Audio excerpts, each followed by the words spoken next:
Stand for yourself. Today I have a little different, more like individual growth topic, and it's still related to the individual freedom, maybe actually much more than anything else. It's about like not like ever betraying yourself. So hey, my name is Sam, and I talk about different topics related to the individual freedom and how we can broaden it, how we can make our lives a bit better, to choose ourselves and such. Here is my Christmas yolka, my Christmas tree, and I send you greetings from Tbilisi, Georgia. Standing for yourself, choosing yourself. There's a book called Authentic. I haven't read it fully, but like the idea is sort of like when there's some decision about what you will make, you have something on your mind, like what you think is the right thing to do, and then you do something, and sort of like the more these two actions match, the more you're like authentic, right? But I think that there's another degree of not what you should do, but what you actually want to do. And that is like choosing yourself if you actually do it. I have a couple of examples from just the past weeks, because this is one of a very like current topic to me, and it's something that I try to work on for the last months. It's really good. It's game changing.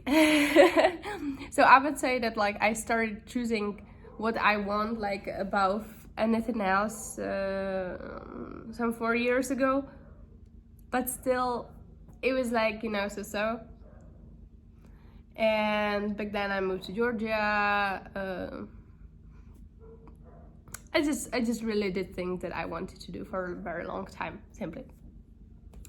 And but yet, there were certain things where I was pushing myself into, and oftentimes it was like when you like analyze it, so it was rather to be a good girl, and you don't have to be a good girl or a good boy, but we grew up in a certain way, and then we keep this same narrative of our parents in our mind, and we keep like pushing ourselves the same way that we were controlled, harshened, whatever, and it can be like a bit undirected. So I don't know, I used to go to CrossFit classes, and it's pretty harsh. It's like a soldier military course, or rather, like if I went to a soldier military course, then it would be easy to me. Like my friend with whom we were training at the CrossFit classes, she then went to some military training here in the country, and she was like, it's like too easy, which is like, we're girls. It's bad. It's bad. And at the beginning of this year, 2024, we were like saying cheers on not being harsh on ourselves. I think that, you have certain, it's like everything is in balance. Everything has certain nuances. I think that for males, stoicism is good, but just to me, it has also like certain nuances of like, don't over control yourself, but just be aware of your thoughts, of your actions, and so on. But like, to me, this idea of like choosing yourself, of standing by yourself, by your side, for yourself, and so on, it's like not fighting with yourself, not making your life difficult.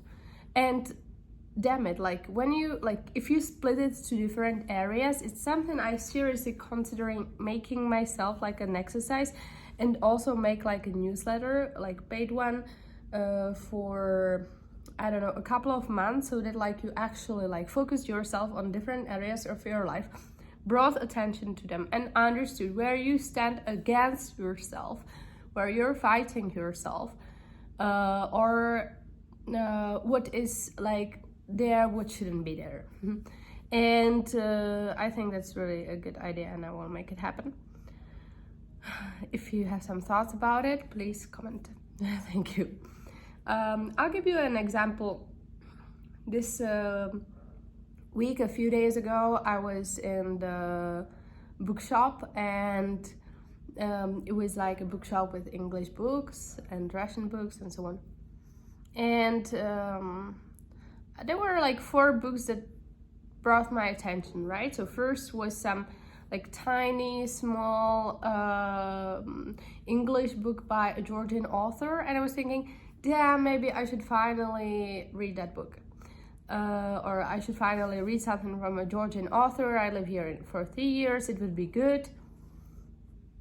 And I took it with me. Then I saw another one in Russian, I speak Russian as well, and so it was like, oh, this one looks also very good, and it's tiny, it's not so big, so I could read something from this different author. I know he's famous, whatever, I'll take it. I took it with me, and then I saw Letters from the Stoic from Seneca. I have them here, whatever. And it's a book that I already bought once in Bangkok, and then I lost it in Vietnamese bus when I was going from Ha Giang back to Hanoi. And I just forgot it over there, whatever. But I was like sad, because I was like, damn it, I really like that book. And I haven't finished it, I think, or I finished it, but I made a lot of notes. And to me, it was like a book that on Sunday morning I woke up, I meditated, I went to the pool, and I was reading this book and made the notes, and I was offline. I have also now an offline weekend here, and it's brilliant, and it felt good. So to me, it was like full of great thoughts and full of great memories and everything. And when I saw it, I was like, oh, but it's expensive. Like, come on, I'm making money. Like, I can buy it, like, you know. But still, I was like, nah, I don't need it. I don't need to spend my money on it. I already had it once, and I have it online, so I can just read it on my iPad. Why would I buy it? And I left it there.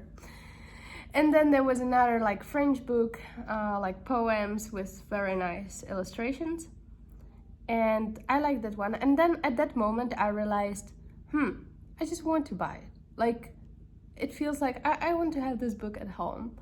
I want to read it. I read it right after I came home. I like poems, and I like the illustrations. I was like, oh, it makes me happy.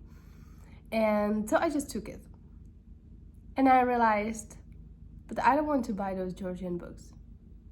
I don't want to, like, I understood that, like, deep inside, I don't want to buy them. I would buy them just because, like, I was thinking, oh, it would be cool so that it would increase my social status and so on and so on. And I would start rationalizing like many, many reasons why it makes sense to go and buy them. But in reality, deep inside, I didn't want to. It didn't, like, you know, I have a different video about things where I was speaking about like, so that, like, things should bring you joy, right? And this was exactly it. Like, it would actually rather brought me frustration, so that, like, I haven't done it yet,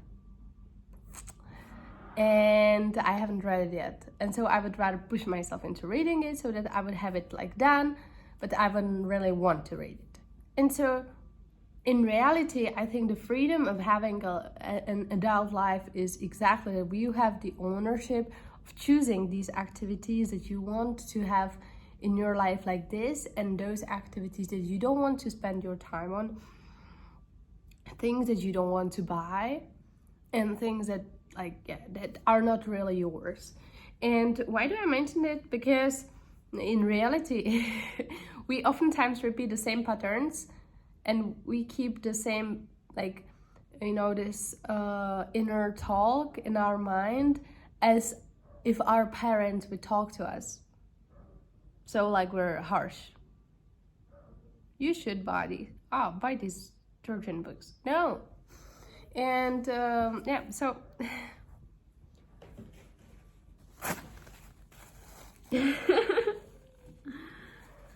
I'm still a human. Sorry.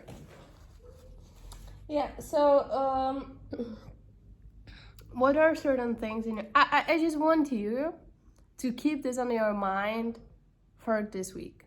Why? Because like just bring your attention to these things when you make some decision about take something, about wear something, about buying something, about just using something, about doing some activity, about doing some particular sport, everything, like everything that you do, we often like just already make it on automatically, but oftentimes we actually go against ourselves and we're not even aware of it. And we push ourselves hard at work and so on, and we rationalize it why it's so right and so good.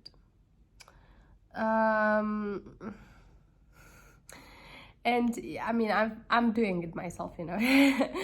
So it's still like, despite I've been working on this like really for months, I have a really cool presentation about this, about what we have in life, and that like it should bring us joy, and we should be aware of everything that we keep there, and not you can watch it as one of my videos. It was like a live presentation, but it's like not just it, like I would rather just not focus on like what is already there, but like this like mind pattern when you think of like doing or buying something because you're a good person, right? Or what is right.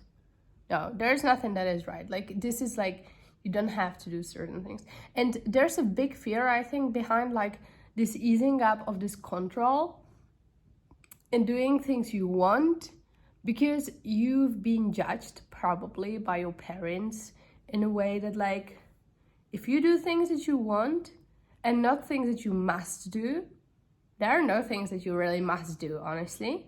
So as if like the word falls apart. And you know, just go and do it for a day, and you understand that nothing falls apart, that maybe you actually improve everything. You know, I don't know, now you might have some arguments such as like, oh, I want to eat well. For example, to me, I actually really like a good food, like healthy food. And I know that it's my personal motivation in a way that, oh, I want to have a healthy skin, I want to have a healthy body, I really want to be healthy, I want to be here for a long time, or a longer time, whatever. So yeah, I want to be healthy. That's it. And so like, I do want to. Okay, I was also never told like to eat something healthy or something. But like, okay, whatever. This is one thing.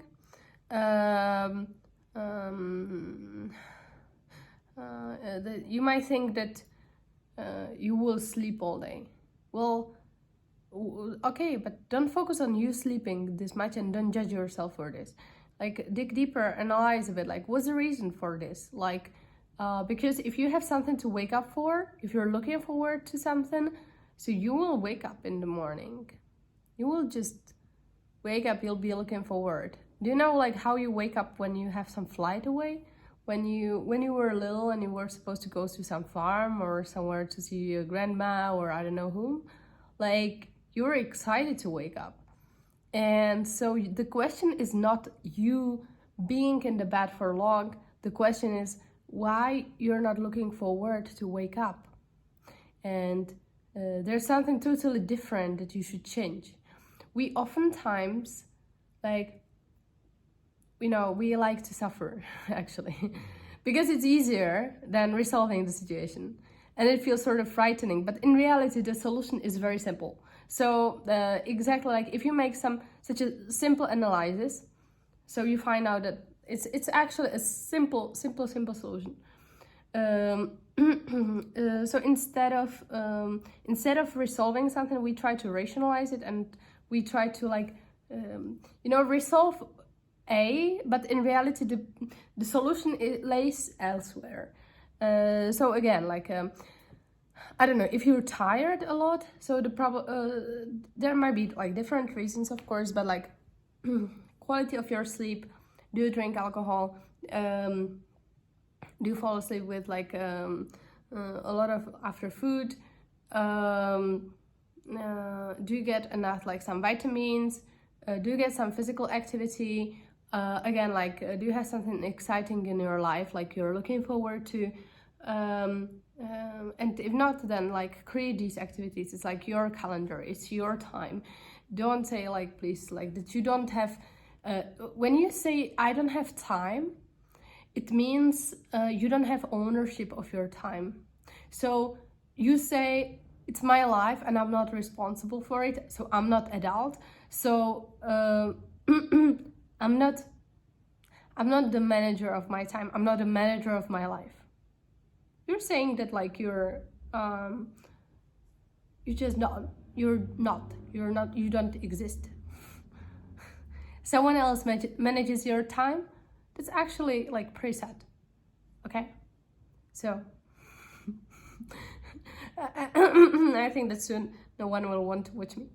Okay, whatever. I wanted to get now to the point why this is important for individual freedom. So beside like actually you putting and keeping in your life something that is supposed to be there, which is I think freedom and ownership and responsibility all together. That's A. So B, when you think like, oh, I might relocate somewhere, I might, whatever you want to do, and you're scared, or you're not scared, you know, hand over the responsibility on someone else why you can't do so, because you're supposed to be a good girl, a good boy, whatever, because of certain, I don't know, social pressures, I don't know what you come up with. Like, don't stand against yourself. You should be your best friend. Like, no one else should be more best friend with you, like yourself, than yourself. So like, if you really want to do something, do it, period.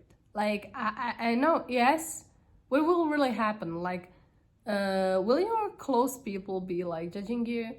Will they be manipulating you that like, oh, I wanted you, what I will do here without you, blah, blah, blah. No, and don't even think that other people won't manage their lives without you, because then you're putting yourself above them as if like they were incapable kids who cannot make their own decisions and resolve their lives. We often do this with parents. Stop this. Be their kid. You're their kid, period. You're this little princess or, you know, prince. Be their kid. Don't ask about their health. Don't resolve their problems, please. Like, no. Get a therapy. And, yeah. Be your best friend. Enjoy your life. And don't interfere with life of others. Respect. Be here for yourself. It's very important, and it will change your life. Like, eventually it will. And so, yeah, let me know what you think about this, like bringing awareness to particular areas. And it's not very comfortable. We don't want to do it. We have like our own like brain dependencies against like facing this. But once you do this, once you face it, it changes you, because then you see yourself from the side and you cannot go back. You will stop lying to yourself. And that's a very important point in life. It's a very important point for freedom. So yeah, take on the responsibility and enjoy your life. Cheers. Tea.